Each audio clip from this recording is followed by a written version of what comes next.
Trans 7 telah disusupi menjadi sarang-sarangnya Wahabi, menjadi sarang-sarangnya jamaah takfiri, menjadi sarangnya jihadis HTI. Maka siarannya selalu memecah belah umat Islam, siarannya selalu memecah belah NKRI.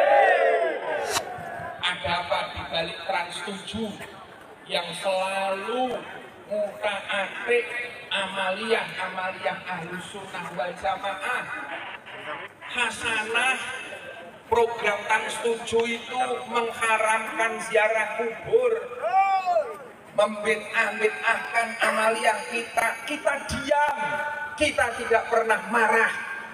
Tapi begitu yang disenggol kiai kita, maka wajib hukumnya kita marah hari ini. Agar presiden paham bahwa ini ada bahaya disintegrasi, bahaya yang akan memecah belah rakyat, mengadu domba antara umat dengan masyarakat. Untuk bersama-sama menuntut Trans 7 untuk ditutup selama-lamanya.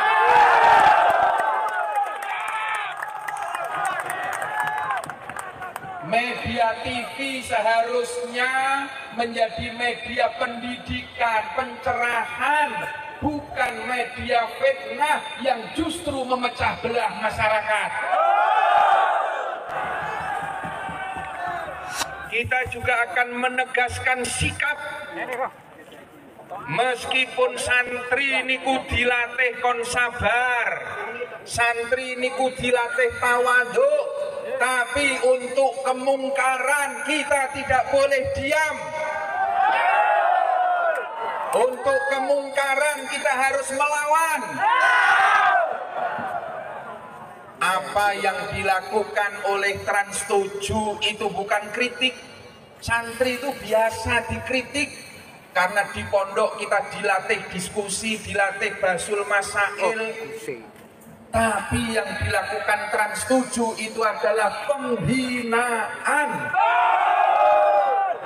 Penghinaan kepada kiai-kiai kita, kepada pesantren kita dan tradisi, adab, akhlak.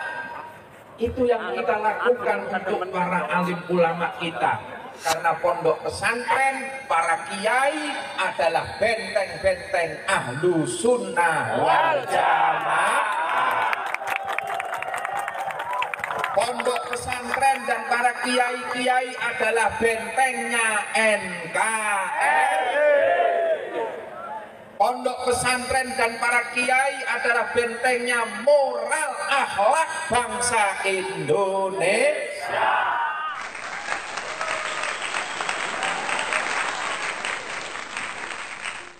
Assalamualaikum warahmatullahi wabarakatuh.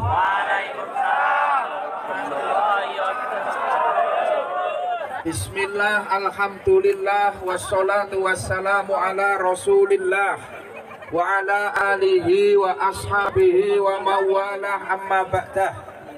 Ulama anal kiram yang kita muliakan, para alim, para kiai, para tokoh-tokoh masyarakat hadir, Bapak Kapolres, terima kasih, dan juga konco-konco santri, wali santri, masyarakat, warga NU yang cinta dan siap membela kiai. Siap?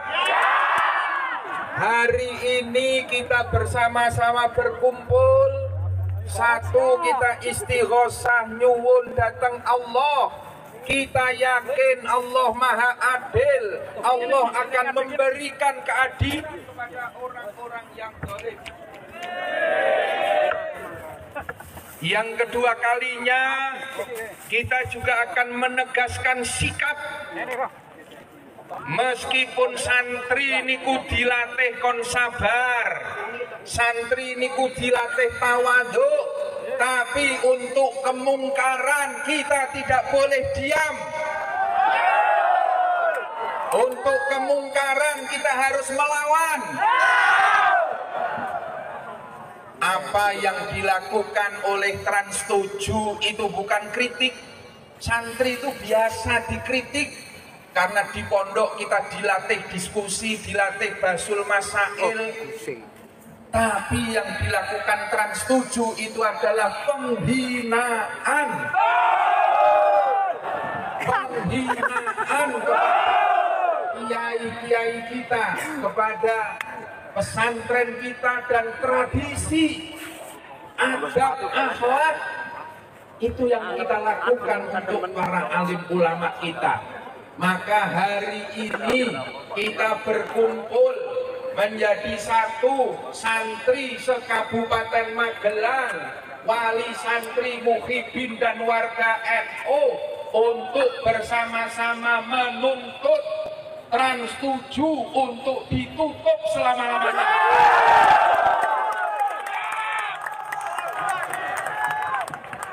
Media TV seharusnya menjadi media pendidikan, pencerahan, bukan media fitnah yang justru memecah belah masyarakat.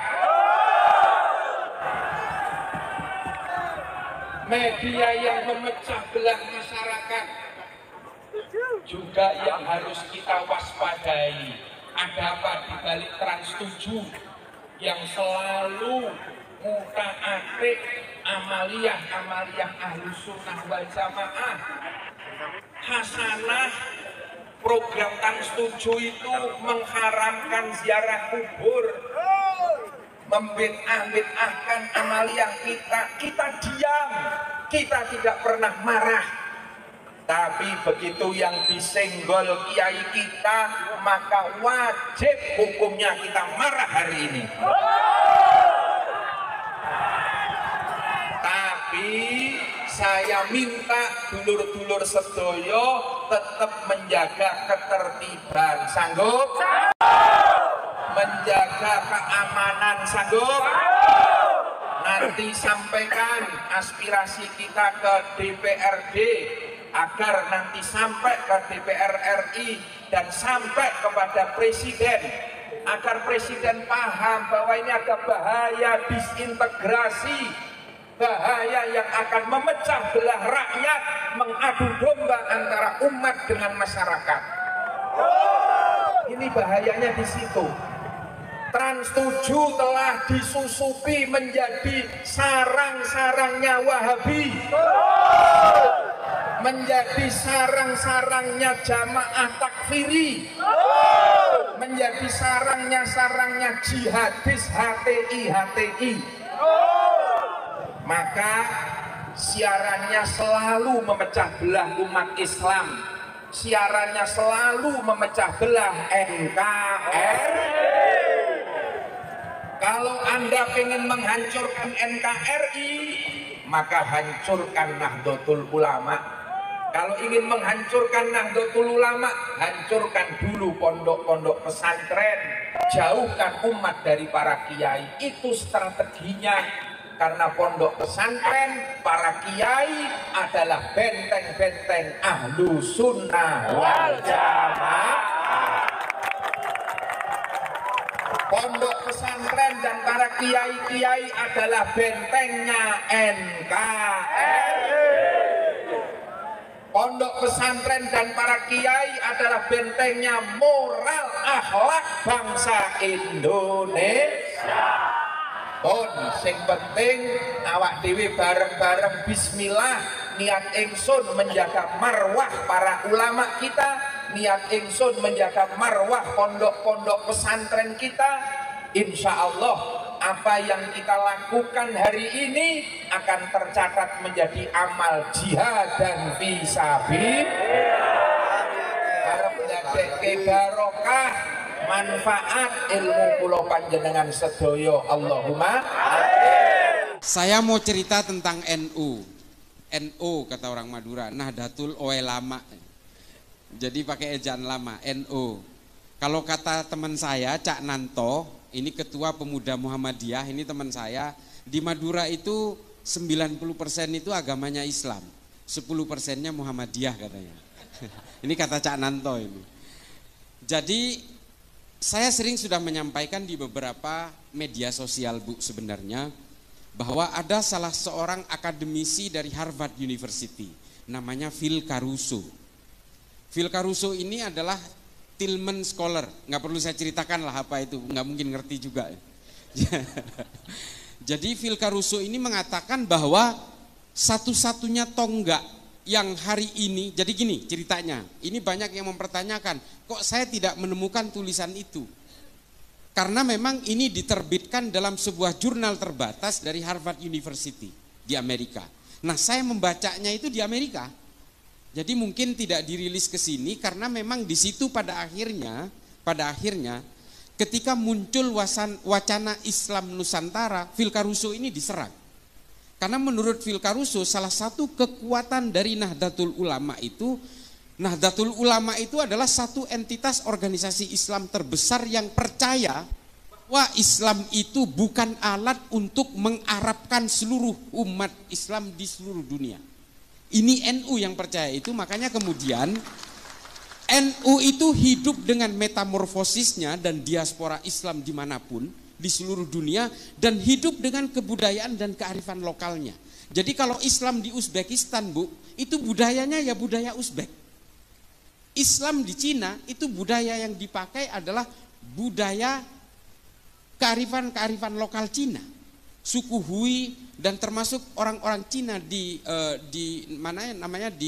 daerah-daerah provinsi bagian barat Cina, itu kebudayaannya kebudayaan Cina. Nah, kalau kita perhatikan dari bagaimana orang Islam ini kemudian menyebar dan kemudian menjaga budaya-budaya lokal itu supaya tidak keluar dari maqasidus syariah, ini sebenarnya pesannya Nabi. Kita tidak boleh percaya bahwa Islam ini adalah instrumennya Allah untuk mengarabkan manusia. Kita tidak boleh percaya itu. Islam ini bagi siapapun. Mau orang Islam di Brazil di pedalaman Amazon sana itu boleh memeluk Islam dengan berbagai situasi sosial circumstancesnya. Ini bahasa akademisnya. Dengan berbagai lingkungan sosialnya. Lalu kemudian Nabi menganjurkan kita supaya Islam ini menjadi agama yang bisa menjadi rahmat bagi seluruh umat manusia dan seluruh alam semesta sampai hari kiamat. Artinya apa? Kita tidak boleh terpaku kepada satu budaya saja. Tidak boleh. Yang kita maksud dengan Islam Nusantara itu adalah Islam dalam konteks budaya, bukan dalam konteks hukum-hukum fikih yang mengikat. Lalu kemudian ditanya, oke, kalau orang NU mau naik haji berarti jangan ke Mekah dan Madinah. Itu adalah hukum-hukum agama yang mengikat. Kita tetap, Bu, ke sana. Orang Syiah aja naik hajinya ke Mekah juga kok. Masa orang NU naik hajinya ke tempat lain? Enggak. Konsep yang dinamakan dengan Islam Nusantara ini yang nerangkan, yang orang Islam di Indonesia kok nggak ngerti-ngerti sih. Justru yang menerangkan ini orang Amerika namanya Phil Caruso. Menurut Phil Caruso, salah satu kekuatan NU itu adalah bahwa dia bisa melebur ke dalam budaya apapun tanpa harus menjelek-jelekkan perbedaan di antara seluruh umat manusia di Indonesia. Ini kelebihannya NU. Ini menurut Phil Caruso, bukan kata saya. Dan kata Phil Caruso juga, NU tidak pernah punya riwayat memberontak dan melawan kepada negaranya sendiri. Coba, ini NU kata Phil Caruso. Makanya kemudian NU itu menjadi satu kekuatan tunggal di Indonesia yang kemudian ada sekoci-sekoci di sekitarnya, ada Muhammadiyah, ada Persis, ada Al-Irsyad. Al-Irsyad zaman dulu bukan yang sekarang. Al-Irsyad yang sekarang udah tercemar. Ini direkam kan, biar jadi perhatian lah, nggak apa-apa. Al-Irsyad zaman dulu isinya itu adalah para habaib yang tawaddu. Hari ini Al-Irsyad sudah tercemar dengan paham-paham ideologi transnasional yang mengajarkan orang untuk menjahiliahkan orang, membid'ahkan orang dan sebagainya.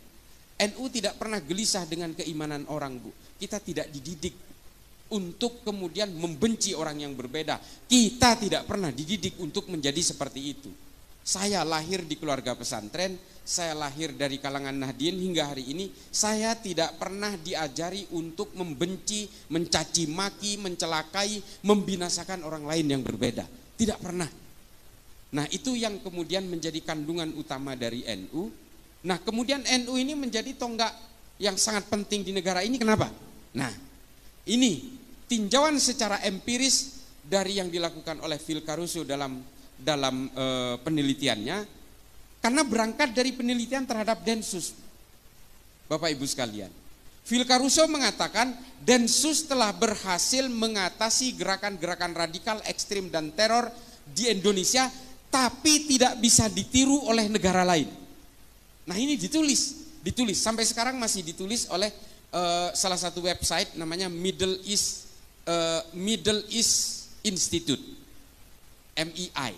Ada itu, kalau mau di googling bisa baca. Nah, ini tulisan Phil Caruso yang mengatakan Densus itu berhasil mengatasi gerakan teror di Indonesia, tapi tidak bisa ditiru oleh negara lain. Somalia itu mati-matian mau niru Densus nggak bisa. Karena apa? Kata Phil Caruso, karena negara lain tidak bisa meniru Densus karena negara lain tidak punya NU. Baca, kalau saya disangkain ngecap, baca tulisan, googling aja Phil Caruso, PHILCARUSO, baca di situ, muncul paling awal di situ. Nah, ini bisa dibaca, artinya apa? Karena tidak punya NU. Apa coba? Mengapa NU itu kok seolah-olah betul-betul dianggap paling penting di negara ini? Sok penting gitu? Enggak juga. Banser itu, saya kenapa nangis tadi waktu apel Banser, Bu?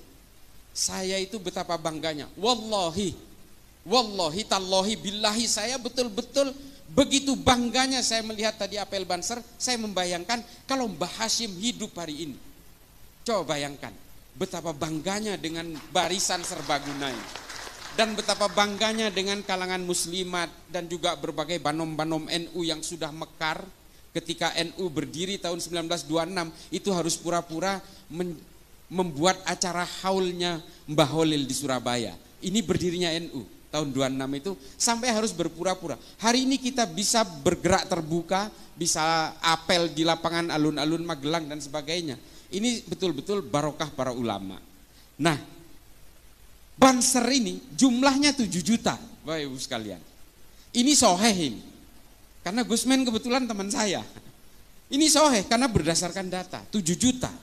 Polisi jumlahnya 463.000. Tentara kurang lebih 1 juta. Coba bayangin, taruhlah Banser itu nggak punya senjata. Taruhlah misalnya Banser itu mau ngelawan polisi dan tentara yang jumlahnya 1.500.000 orang. Karena tidak bersenjata, Banser itu taruhlah menang maju aja, ngegeruduk aja gitu. Taruhlah mati itu 3,5 jutanya, separuhnya.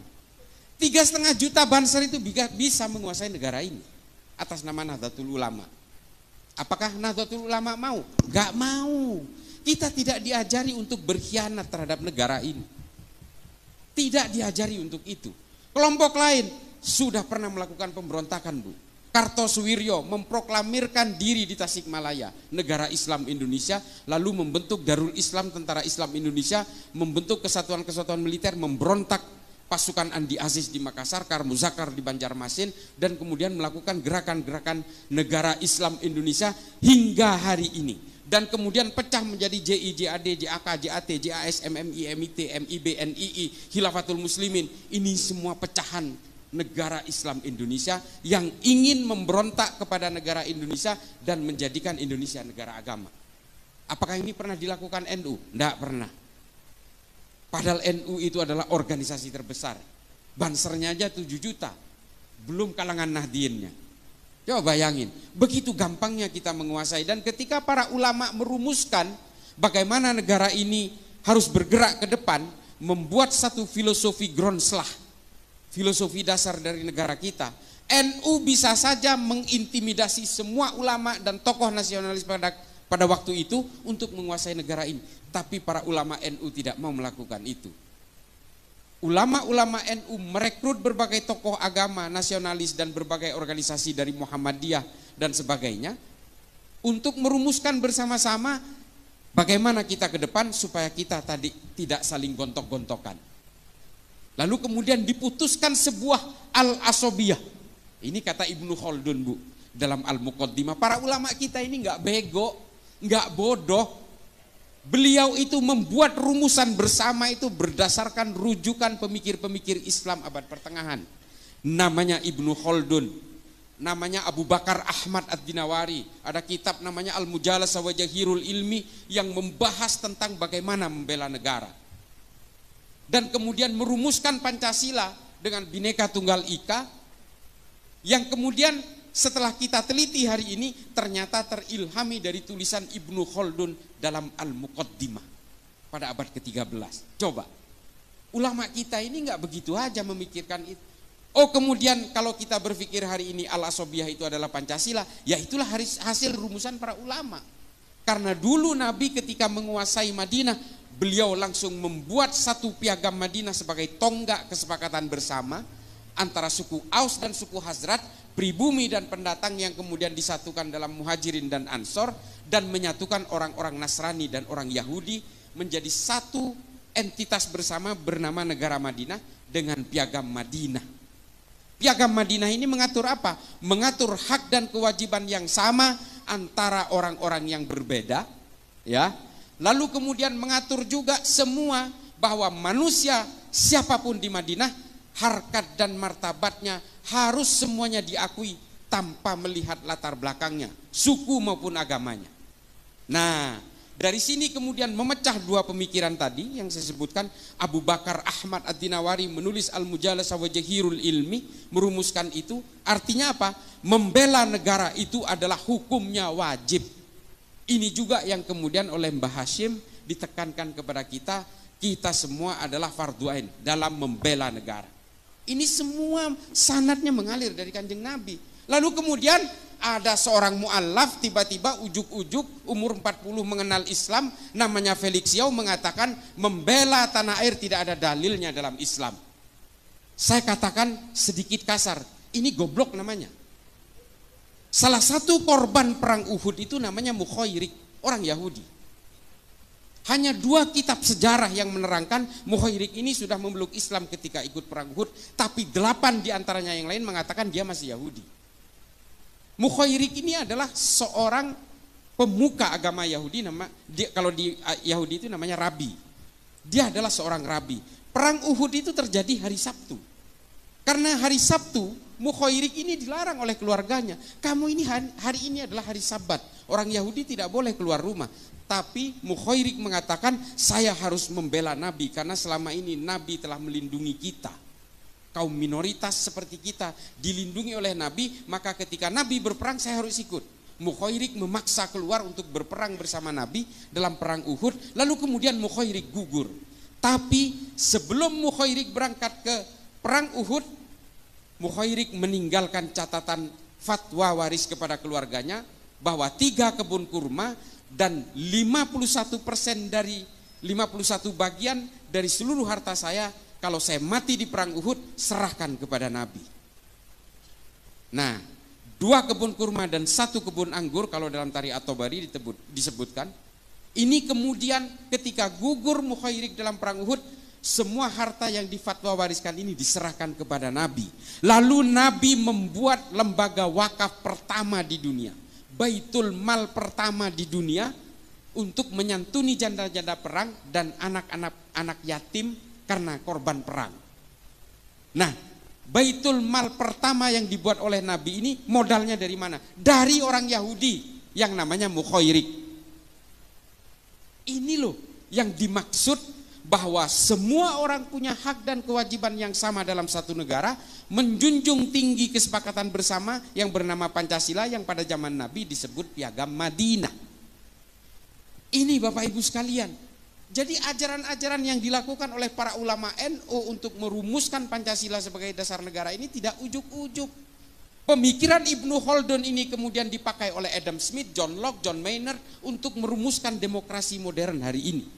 Pemikiran-pemikiran tentang dunia kapital, bagaimana aliran modal dipegang negara untuk mengaktifkan UMKM, pedagang kaki lima dan sebagainya. Ini berawal dari pemikirannya Ibnu Khaldun dalam Al-Muqaddimah. Gak mungkin baca, udahlah saya baca sampean dengerin aja. Tapi kalau mau tertarik, baca Al-Muqaddimah, komplit tentang politik, ekonomi, sosial dan sebagainya. Karena Ibnu Khaldun ini juga seorang ahli sejarah, Ibnu Khaldun juga seorang polimath, ahli dalam segala hal. Nah, dulu pemikir Islam itu Bu, semuanya polimath. Polimath ini artinya adalah bisa apapun.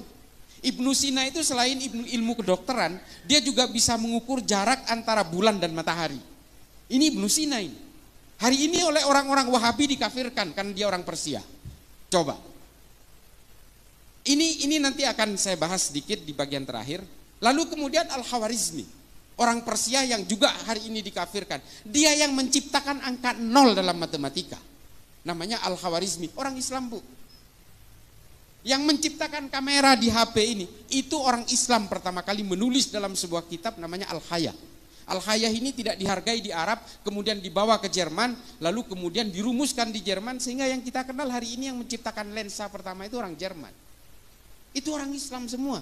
Ya tapi jangan salah juga Bu, yang menciptakan ateisme pertama kali, orang yang tidak percaya Tuhan, itu juga orang Islam juga. Jadi keilmuan dalam Islam itu kemudian berkembang dalam berbagai hal, dalam sains, dalam sejarah, ekonomi, filsafat dan sebagainya. Kita ada Tabrizi, Rumi, Imam Ghazali, Ibnu Rushd, kita mengenal tahafud al-falasifah, tahafud at-tahafud, fihi ma fihi. Ini adalah karya-karya monumental para pemikir Islam pada zamannya. Tapi ada juga orang-orang Islam yang mengeluarkan pemikiran-pemikiran ateis. Abul A'la al-Ma'arri, Abu Bakar Razi, Al-Mukaffa. Ini semua adalah pemikir-pemikir awal yang kemudian pemikirannya dibawa ke Eropa, dirumuskan oleh Darwin, oleh Feuerbach, oleh Ernest Bloch, oleh Karl Marx dan sebagainya. Tapi kemudian 3 orang ini menjadi murtad, mati dalam keadaan murtad. Yang 2 dipenggal, yang 1 mati karena sakit. Abul A'la al-Ma'arri ini mati dalam umur 91 tahun karena pemikiran-pemikirannya akhirnya dia terasing. Dan yang kedua dipenggal lehernya karena dianggap murtad, karena mengeluarkan pernyataan dalam bukunya Az-Zulumiyah namanya, itu tidak percaya Tuhan dan tidak percaya Nabi. Nah ini nggak usah kita ikutin, saya hanya cerita aja bahwa bagaimana keilmuan dalam Islam itu berkembang pada abad pertengahan itu, yang kemudian mengilhami berbagai pemikir-pemikir Islam hari ini. Persoalannya kemudian adalah keberagaman kita di Indonesia ini menjadi persoalan ketika muncul aliran-aliran baru, kelompok-kelompok baru demi kepentingan-kepentingan politik. Nah ini Bu, soal politik inilah yang memporak-porandakan semua agama. Semua agama hancur lebur dan terpecah belah menjadi sekte-sekte dan aliran-aliran karena kepentingan-kepentingan politik. Islam terpecah belah karena politik. Orang Islam membunuh Sayyidina Utsman, orang Islam membunuh Sayyidina Ali, membunuh Sayyidina Hasan, Sayyidina Husain, terlibat dalam perang sesama orang Islam, perang Jamal, perang Siffin, perang Hurrah, perang Nahrawan, perang Zab. Ini perang sesama orang Islam karena apa? Karena persoalan-persoalan politik. Di dalam Kristen juga karena persoalan politik memecah belah Kristen, pecahnya Katolik dan Protestan juga karena persoalan politik. Perang 30 tahun membunuh 8 juta orang Kristen di Eropa. Perang di Arab Saudi ketika terjadi pepecahan keluarga Ibnu Saud dan keluarga Ibnu Rashidin juga karena persoalan politik, membunuh 13.000 Muslim di Saudi Arabia. Dan perang-perang yang lain yang membunuh puluhan ribu orang Muslim, para sahabat dibunuh oleh sahabat yang lain dalam perang Hurrah. Keturunan Nabi dengan keturunan Nabi yang lain, zuriyah dengan zuriyah saling berperang dalam perang Zab untuk kepentingan-kepentingan politik. Kepentingan-kepentingan politik inilah kemudian yang memecah belah kita hari ini. Ada 2 kelompok Wahabi Salafi. Ini saya selalu bawakan, ini saksinya dari Densus. Kami ini senantiasa bertemu dengan tangkapan-tangkapan teroris Bu. Sama pemahamannya, ziarah kubur haram, musik haram, ini haram, wayang haram, haul haram, tahlilan haram, semua diharamkan. Kalau hari ini masih ada orang-orang Wahabi Salafi yang masih sejuk-sejuk, itu awal-awal aja, produk akhirnya nanti jadi teroris juga. Karena semua diharamkan, semua musuh, semua kafir, semua takfir, dan semuanya orang-orang jahiliyah. Aswaja itu diplesetkan menjadi warisan jahiliyah. Aliran sesat warisan jahiliyah. Ini di mata mereka. Padahal di kita Aswaja itu adalah Ahlus Sunnah wal Jamaah. Nah ini ada teman saya dari Gus Ulil dari Wonosobo, Gus Ulil Albab. Ini dari Batsul Masailnya Nahdlatul Ulama. Ini teman saya baru lihat, sorry.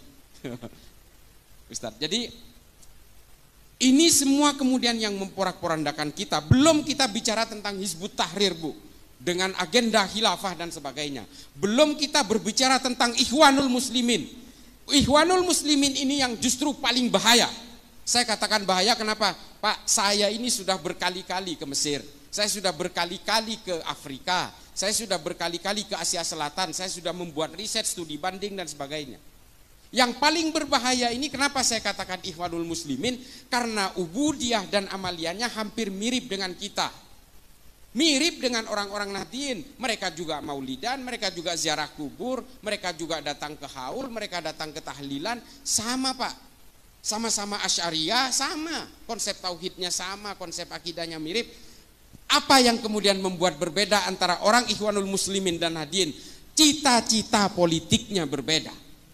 Itulah mengapa, ini mohon maaf, silahkan berbeda pandangan, nanti silahkan konfirmasi ke saya.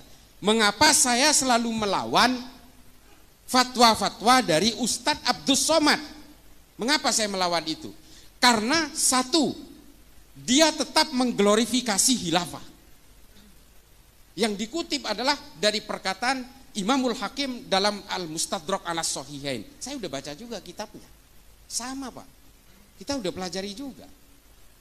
Dan ini dihantarkan kepada orang-orang awam seolah-olah kita wajib bercita-cita menegakkan khilafah. Ini yang dijadikan kutipan adalah kitabnya Al-Mustadrak ala Sahihain. Saya udah baca juga. Mengapa saya katakan ini salah? Rujukan ini, Imamul Hakim menulis Al-Mustadrak ala Sahihain ini ketika dia sudah pikun. Makanya Az-Zahabi mengatakan ini tidak boleh dijadikan rujukan.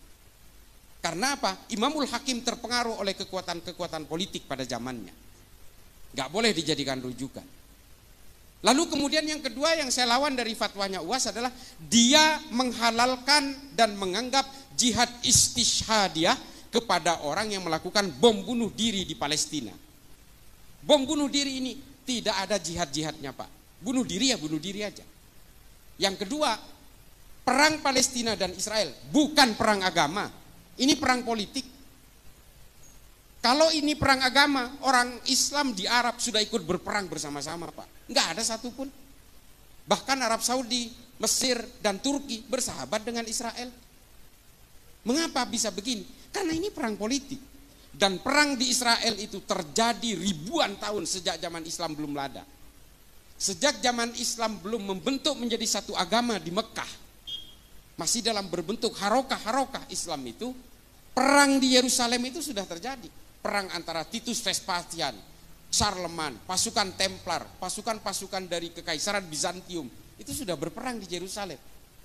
Ini tulisannya lengkap soal ini. Ada seorang Yahudi dan juga seorang Islam yang menulis tentang kehidupan perang di Baitul Maqdis ini. Namanya Simon Sibek Montefiore. Silakan baca. Artinya perang antara Palestina dan Israel ini bukan hanya terjadi hari ini, sudah terjadi berabad-abad yang lalu. Jauh sebelum Islam itu membentuk menjadi sebuah agama di Mekah. Ini loh, makanya saya selalu tantang semuanya ini. Orang-orang yang masih mengglorifikasi Ikhwanul Muslimin ini, udahlah nggak usah pura-pura lah. Kalau memang pengen khilafah, marilah kita berdiri tegas saja. Kalian anti Pancasila, ya sudah, keluar dari negara ini. Begitu saja, nggak usah berpura-pura, sama-sama melawan Wahabi. Oke, di situ kita sepakat melawan gerakan Wahabi. UAS juga sering melawan gerakan Wahabi. Kita sepakat untuk itu. Tapi jangan giring bangsa ini kepada orang-orang yang terus membenci kepada orang yang berbeda. Di dalam salib ada jin kafirnya. Nggak usah lah, nggak usah menghina sesembahan orang lain kata Allah. Ya kan? Di Quran kan jelas. Jangan menghina sesembahan orang lain karena orang lain akan menghina Tuhanmu tanpa ilmu pengetahuan. Jelas kok di Quran itu. Kenapa kita selalu menghina sesembahan orang lain? Enggak usah, tunjukkan Islam itu sebagai agama yang bisa menjadi rahmat bagi seluruh alam semesta. Supaya apa? Supaya orang-orang yang belum berislam ini tertarik kepada Islam karena kedamaiannya. Bukan karena bakar, bunuh, gantung. Bukan karena itunya. Kan miris Pak. Ada juga kelompok lain. di dalam kita yang memecah belah kita hari ini. Kelompok FPI. Ini mohon maaf Pak, kalau masalah kita itu suruh takdim kepada para habaib, jangan kalahin orang NU. Yang mengajari untuk supaya kita takdim dan hormat pada dzurriyyah Nabi itu justru ulama-ulama NU. Tapi hari ini kepatuhan kita kepada para habaib itu dimanfaatkan oleh oknum-oknum habaib untuk memecah belah NU. Coba, kacang lupa kulitnya kan. Ulama-ulama NU mengajari kita untuk hormat kepada para habaib. Tapi oknum-oknum sebagian habaib hari ini yang bergerak dalam berbagai harokah-harokah siasah dan punya agenda-agenda politik justru memanfaatkan kepatuhan kita kepada para habaib untuk memecah belah NU.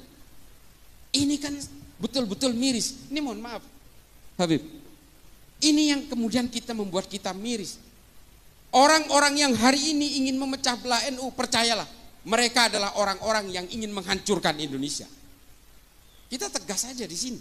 Kelompok-kelompok Wahabi, kelompok-kelompok Hizbut Tahrir, dia mengusung gerakan-gerakan tegaknya khilafah. Kantor pusatnya di London Pak, di Inggris.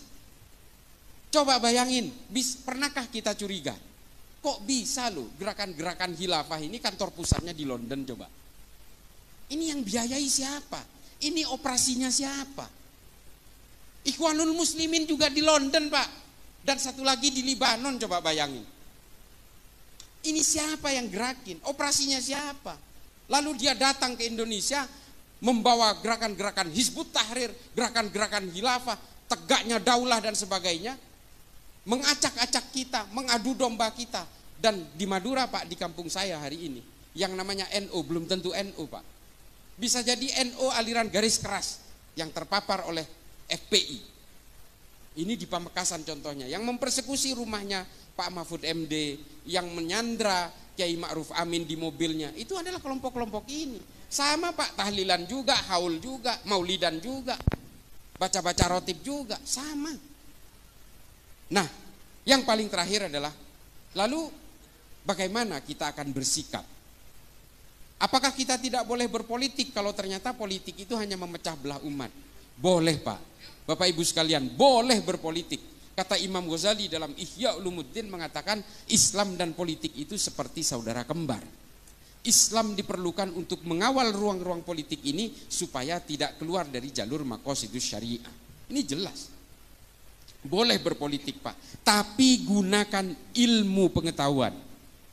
Nah ini, ilmu pengetahuan ini yang harus menjadi landasan kita hari ini, bahwa kita boleh berpolitik karena ilmu pengetahuan dan gunakan ilmu pengetahuan itu dalam berpolitik. Ini jelas. Makanya saya bukan karena sesama Madura Pak, saya senang sekali dengan Pak Mahfud MD. Pak Mahfud MD ini legislatif sudah, yudikatif sudah, sekarang ada di eksekutif. Padahal dia ini Pak hanya menggunakan ilmu pengetahuannya aja. Dan dia menggunakan ilmu pengetahuan itu dalam ruang-ruang politik. Kalau ingin dimusuhi Pak Mahfud MD, gampang Pak, gampang. Coba aja dia sogok Pak. Dimusuhi seumur hidup. Demi Allah, ini banyak cerita soal itu karena saya dekat dengan beliau. Wallahi, banyak orang yang mau nyogok beliau Pak, terutama ketika kasus-kasus terakhir-terakhir ini, supaya dia diam jangan bersuara. Dimusuhi semua itu yang berusaha nyogok itu. Mulai dari polisi, tentara, semua dimusuhi. Karena menurut dia ini orang nggak amanah. Kalau dia udah pejabat negara tapi dia mau nyogok saya, berarti ini nggak amanah. Dimusuhin Pak. Ini Pak Mahfud. Nah, banyak tokoh-tokoh dalam Islam yang berpolitik karena ilmu pengetahuan. Ada Muhammad As'ad, ada Muhammad Iqbal, ada Harun al-Rasyid. Ini semua adalah orang-orang yang kemudian menjadi pemimpin, menjadi pejabat negara, tapi menggunakan ilmu pengetahuannya. Ada Fazlur Rahman dan sebagainya. Hari ini apa yang terjadi? Kita meninggalkan ilmu pengetahuan dari dalam dunia politik kita. Yang terjadi adalah apa? Ambisi-ambisi kekuasaan. Sehingga apa? Ketika ambisi kekuasaan ini dipaksakan untuk hidup dalam negara itu atas nama agama, yang terjadi adalah apa? Upaya membuat gerakan-gerakan revolusioner. Karena apa? Kita terilhami oleh para pemikir-pemikir politik dalam Islam seperti Muhammad Qutb, Said Qutb dan sebagainya. Hasan al-Banna, ini yang kita ilhami hari ini. Sehingga apa yang kita lahirkan hari ini? Abu Bakar Ba'asyir, Oman Abdurrahman, Abu Bakar al-Baghdadi, Osama bin Laden, ini Aiman al-Zawahiri. Ini yang kita lahirkan hari ini. Kita tidak lagi melahirkan Ibnu Sina, Al-Farabi, Al-Kindi, Al-Khawarizmi, Tabrizi, Rumi, Imam Ghazali. Kita tidak lagi Ibnu Khaldun. Kita tidak lagi melahirkan mereka-mereka ini semua. Yang kita lahirkan adalah orang-orang yang mengglorifikasi kekerasan, pembunuhan, perang dan sebagainya. Upaya-upaya revolusi, gerakan-gerakan toli'ah. Nah, ini kan miris, Pak. Islam itu pernah berjaya karena ilmu pengetahuan, bukan karena politik. Itu lihat di YouTube saya dengan Bang Akbar Faisal. Saya bisa buktikan itu semua secara empirik dan historik. Kita tidak pernah berjaya dalam dunia politik. Kalau kita berjaya dalam dunia politik, sampai hari ini mungkin politik Islam sudah berjaya di mana-mana. Tidak, Pak. Di Granada tumbang abad ke-14. Kekhalifahan Turki Utsmani tumbang 1924. Dan akhirnya yang terjadi apa hari ini? Monarki-monarki di negara Arab yang masih mengatasnamakan Islam. Padahal semua itu adalah untuk kejayaan keluarganya mereka. Kejayaan dinasti-dinasti. Ini bukan politik Islam, ini politik keluarga aja. Seperti Ibnu Saud, di Qatar, Kuwait, ini kan keluarga semua. Nah, ini kan mulkan-mulkan yang sebenarnya hanya mengatasnamakan Islam, tapi sebenarnya nggak Islami juga. Orang-orang dari kerajaan-kerajaan Kuwait, Qatar dan sebagainya, kalau ke Eropa, mereka pakai bikini juga, Pak. Bu, mereka pakai bikini juga. Ya artinya mengumbar aurat juga. Sama, karena mereka memang tidak Islami. Ini adalah kekuasaan-kekuasaan politik. Makanya Islam ini hanya bisa dijayakan sama seperti ketika Baitul Hikmah di Baghdad. Ketika Baghdad menjadi epicentrum peradaban dunia. Mari anak-anak kita rangsang untuk memajukan ilmu pengetahuan dalam Islam. Belajar semua keilmuan dalam Islam yang sangat ini seperti samudra, Bu. Saya ini sampai sekarang Bapak Ibu sekalian, saya itu baca buku itu 1000 halaman per bulan. Ini ada ajudan saya ini. Saya itu di mobil, di rumah, di kantor kadang-kadang, di pesawat, saya selalu baca buku.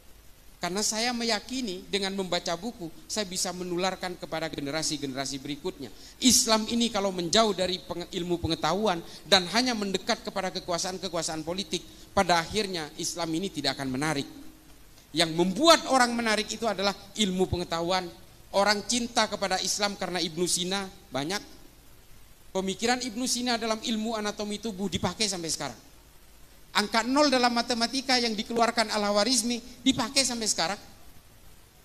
Coba, ilmu-ilmu aljabar dan sebagainya. Pemikiran-pemikiran Ibnu Sina tentang astronomi, tentang astrologi dan sebagainya, ini dipakai sampai sekarang.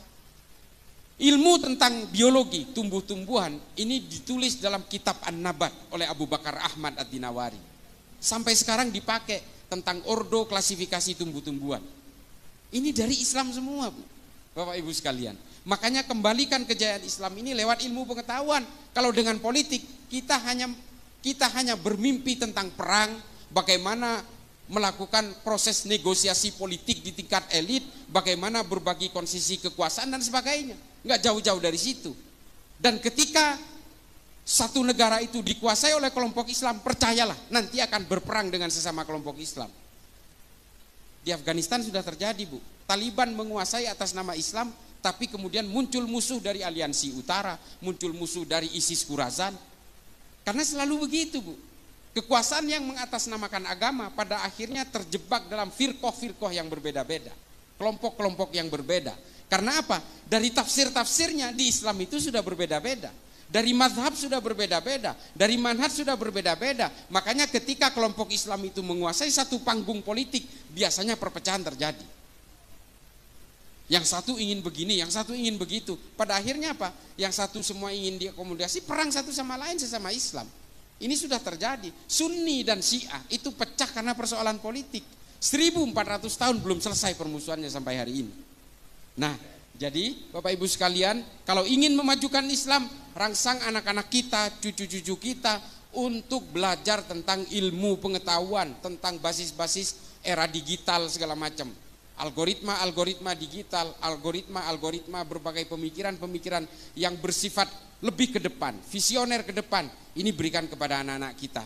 Demikian, mudah-mudahan nanti bisa ada tanya jawab. ini mudah-mudahan bisa menjadi manfaat bagi saya pribadi yang fakir ilmu ini dan juga bisa bermanfaat bagi Bapak Ibu sekalian. Akhiran ihdinas siratal mustaqim wallahul muwaffiq ila aqwamit thoriq. Wassalamualaikum warahmatullahi taala wabarakatuh. Waalaikumsalam warahmatullahi wabarakatuh. Masya Allah, daging banget gitu ya ngajinya ya Gus. Masya Allah, luar biasa sekali. Dan mungkin ada kesempatan kita untuk sesi tanya jawab dulu. Mungkin satu atau dua Gus berkenan untuk bisa menjawab pertanyaan dari para jamaah pada yang berkesempatan kali ini telah hadir. Siapa yang mau tanya kepada Gus Islah? Ada mungkin mbak-mbaknya ya? Oke, bisa. Mas Panitia mungkin kita bisa dibantu dengan mic dari FOH, mungkin bisa bantu satu mic ya. Oke, yang putri ditahan dulu ya. Yang putra sekarang, ada nggak nih yang putra mau tanya? Ya, mana? Oh Bapak ya, oke Bapak ada pertanyaan, baik. Ada dua pertanyaan yang berkesempatan kali ini akan disampaikan. Baik, terima kasih. Iya, baik. Mungkin bisa merapat ya. Oke. Iya, yang ibunya dulu.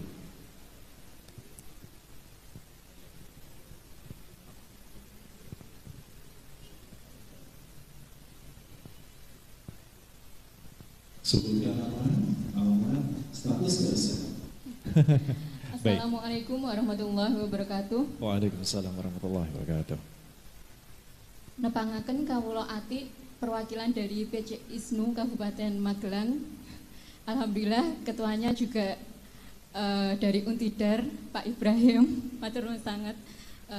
Untidar menika saged rawuh Pak Profesor niki kula perwakilan nggih. Di sini saya ingin bertanya kepada Kang Bogi bagaimana untuk melanjutkan tawaran panjenengan mengenai pelatihan napa nggih pengkaderan di kontra narasi. Mangke narah hubungnya bagaimana? Kayaknya kok ini oleh-oleh yang sangat luar biasa di menyambut 1 abad NU ini. Semoga kader-kader NU kita berkualitas. Saya takjub banget saged rawuh saged silaturahim di sini kok ada oleh-oleh ini, terus saya itu aja. Saya langsung di follow up ya? Gitu. Yeah. Kersane ada tindak lanjutnya, tidak hanya omong kosong ngoten nggih. Yeah. Terima kasih dari saya. Wassalamualaikum warahmatullahi wabarakatuh. Waalaikumsalam warahmatullahi wabarakatuh. Baik, berikutnya yang di belakang dari Mas Moy. Bapak, ya. Assalamualaikum warahmatullahi wabarakatuh. Waalaikumsalam. Alhamdulillah saya bisa datang ke sini, saya bersyukur sekali bisa ketemu sama Cak Islah. Saya kagum dengan beliau karena banyak sekali melihat video beliau. Alhamdulillah. Dan seperti yang dikatakan Pak Buki tadi, kontra narasi itu sebetulnya juga bermasalah buat kami yang sering melakukan kontra narasi di grup-grup WA ataupun grup-grup lainnya. Yang itu juga menyebabkan kami itu jadi seakan dimusuhi sama mereka, karena yang melakukan kontra narasi itu sangat sedikit dibanding orang-orang yang menyebarkan hoaks dalam grup. Salah satunya cara saya menjawab adalah menggunakan kalimat-kalimat dari Cak Islah. Kalau itu belum jelas, saya kirimkan videonya secara utuh, dan itu pun belum bisa diterima. Akhirnya terjadi permusuhan yang keras sampai datang ngonek-ngonek. Itu terjadi. Ya, itu mungkin juga karena yang pingin melakukan kontra narasi itu berpikiran alah gitu aja kok repot nang wae. Nah, sebetulnya kelemahan dari kita khususnya warga NU itu untuk melakukan kontra narasi itu mungkin berpikir ngene iki wis ayem. Atau mungkin juga bahan ilmu untuk menjawab itu juga kurang, karena kemungkinan mereka itu banyak yang terlatih, yang didoktrin sama ustadz-ustadz mereka di mana pengajian yang mereka ikuti itu banyak ilmu yang digunakan untuk mereka melakukan penyerangan-penyerangan terhadap pemerintah ataupun Islam yang tidak sepaham dengan pemikiran mereka. Yeah. Pertanyaannya Bapak mohon Ya. izin. Yang jadi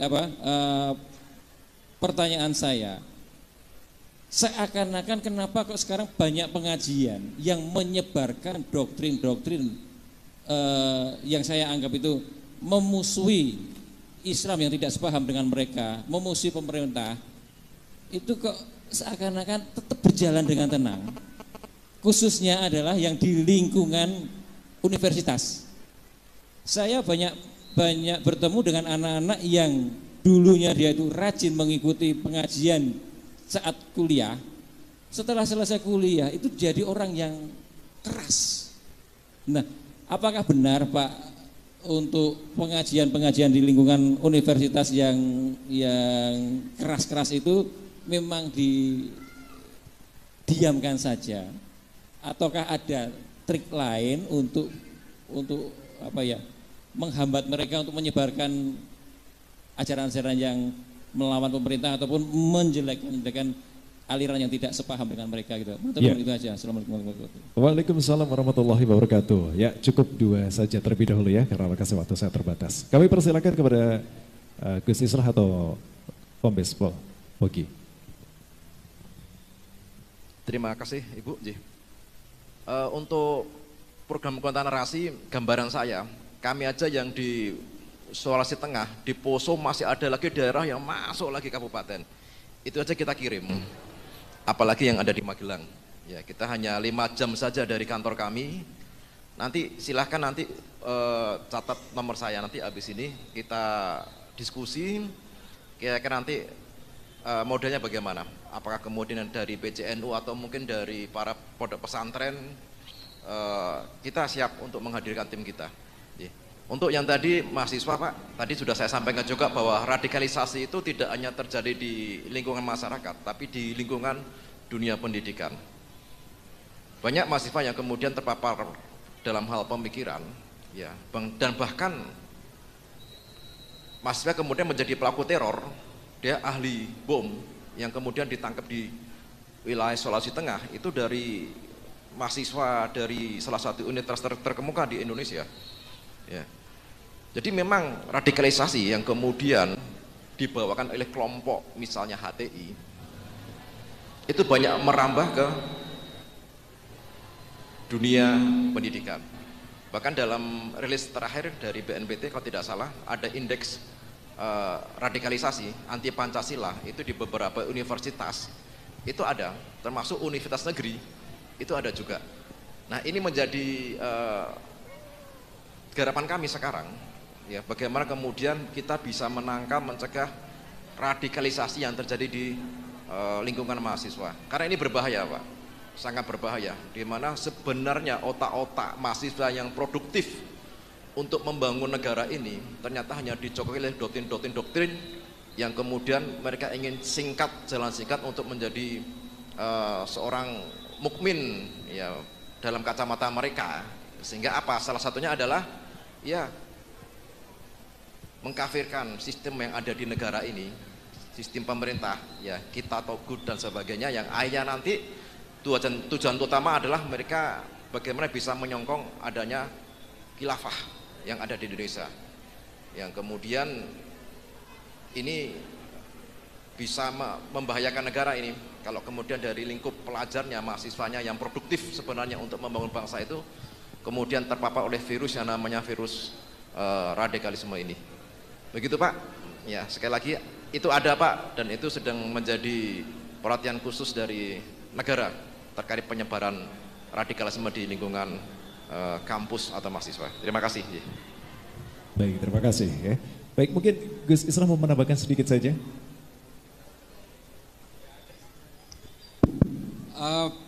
Terima kasih Pak. Saya kalau pelatihan itu sebenarnya ini harus dilayani ini. Ini ada kontra narasi.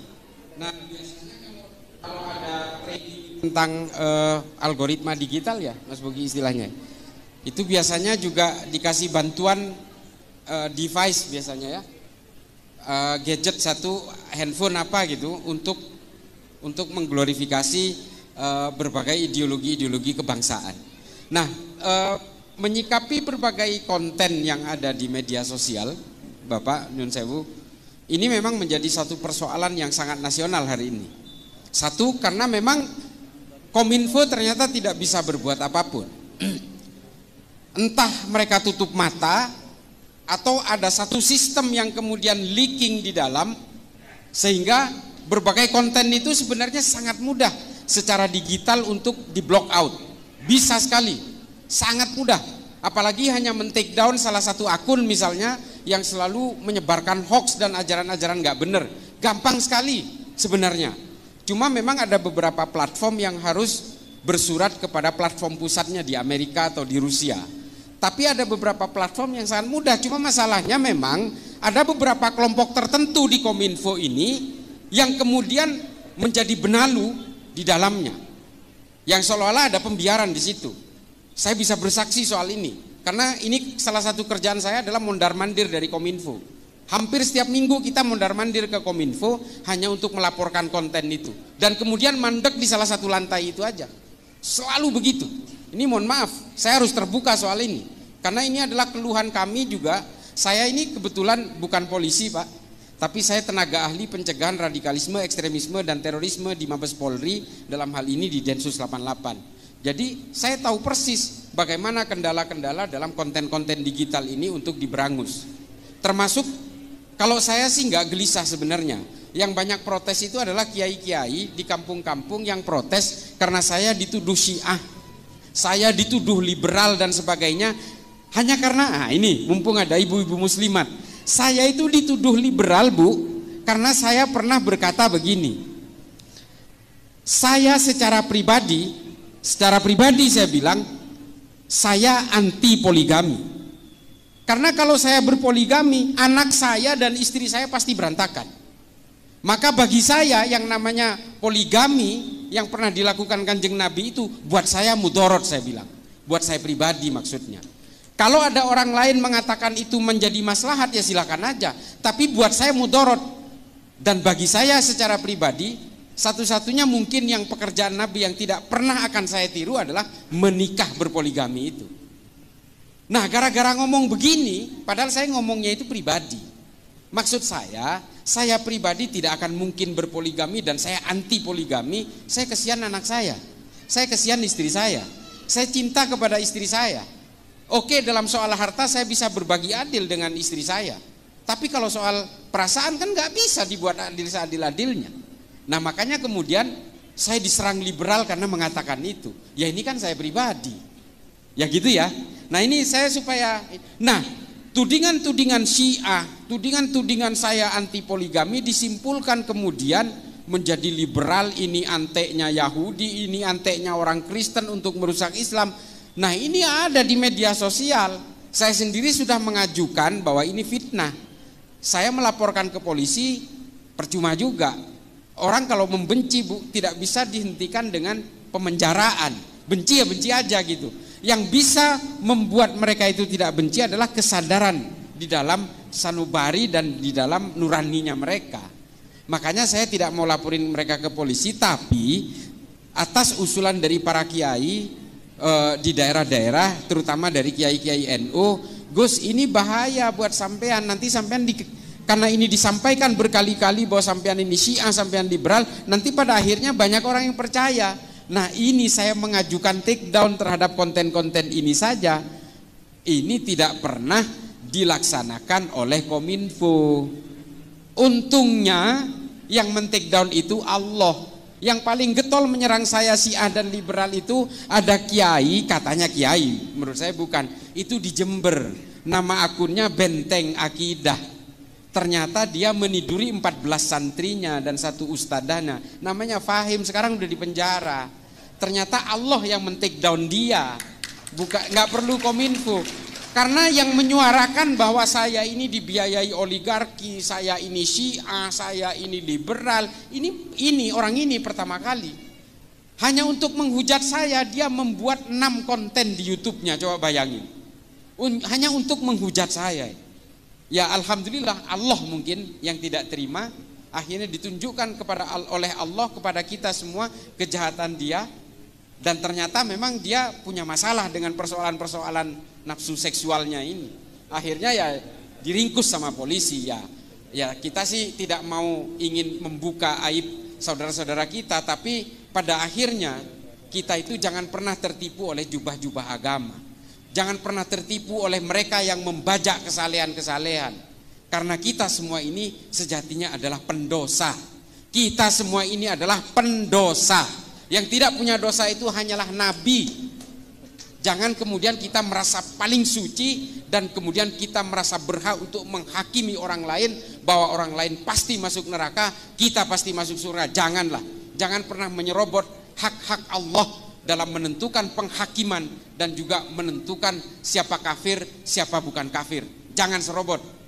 Udahlah, kita ini hidup biasa aja, kita beribadah kepada Allah, kita menjunjung tinggi kemanusiaan dan kedamaian. Mari majukan Islam dengan ilmu pengetahuan. Sederhana, itu aja. Terima kasih, terima kasih. Terima kasih, Masya Allah, luar biasa sekali. Mohon maaf, perkenalkan saya Islah Bahrawi. Saya bukan kiai, bukan ustadz, bukan gus, karena yang kiai itu kakek saya. Bapak saya orang biasa, bapak saya orang melarat, pedagang, bukan pedagang sih, pemulung tepatnya di Jakarta itu. Pemain, kalau di sini pemain ketoprak, Bu. Bapak saya itu, tapi di Madura. Di Madura itu namanya panjak, sejenis ketoprak.